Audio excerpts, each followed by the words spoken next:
guys, it's Sophia the Shadow Hunter, and today I'm doing my book review on The Enchantress of Numbers by Jennifer Chiaverini, a novel of Ada Lovelace. I gave this a 5 out of 5 stars on Goodreads. I love this book. It was so good. This was, I think, my first installment book I received in the Page Hap subscription box, which I love, and one day I want to receive them again. They're so amazing. Their books are annotated. You get 5 or 6 bookish studies with them. They're awesome, and in each month they go to help another country in need, to help them with water, education, books, sanitation, and things like that. So it's a great thing to do to help out those people in need around the world. So this book is about the daughter, the illiterate child of Lord Byron, the most brilliant, revered, and scandalous of the Romantic poets.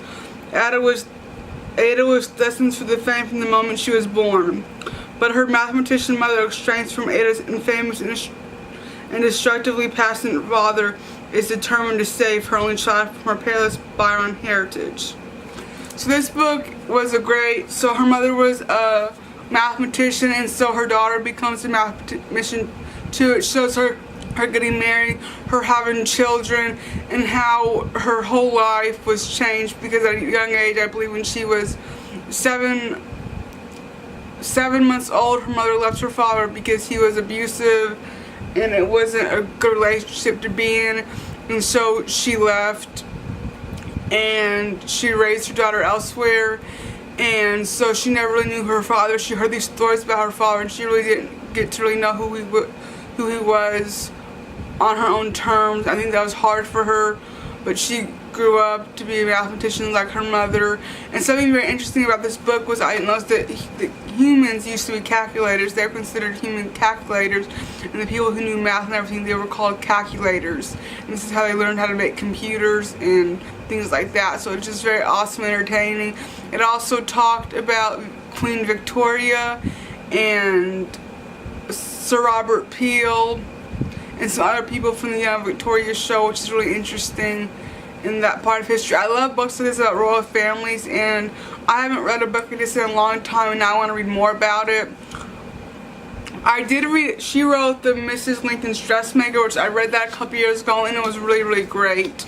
But I just thought this was a very interesting book, and I really enjoyed it. If you guys have read this book, please be sure to leave your comments down below. So I want to read a couple of the last lines from this book. It says, "Ours was a false dawn, a soft brilliant glow that swiftly faded. But eventually day would break in truth and our sun would rise, and it would shine more brightly than either of us could imagine." Now I want to do this other part from you too. "As for me, I often feel that my time is running out and that I will not live to see the analytical engine constructed. I will not marvel as it transforms the world. I will not enjoy a sense of proud vindication when my own great work is finally respected and hailed as prophetic. But I dare say I will not be forgotten. This narrative will survive me, as will my notes, and when Mr. Charles Baggage finally realizes his magnificent dream, my contributions will be celebrated. But whether this will be next year or many decades from now, even with the combined powers of my intellect and my imagination, I cannot know for certain. I can only hope." So, her mother was very ill too before and after having children, and Ada inherited too that sickness and that weakness, and they weren't sure what it was at the time, but she was very sickly and ill, and so was her daughter, and she had children very quickly with her husband, and obviously at the end of the book her health is really wearing down because they had 4 children together. But it was just really interesting, and I want to read more of this book. So I hope you guys like this video. Please be sure to give it a thumbs up, and I'll see you guys next time in another video. Goodbye.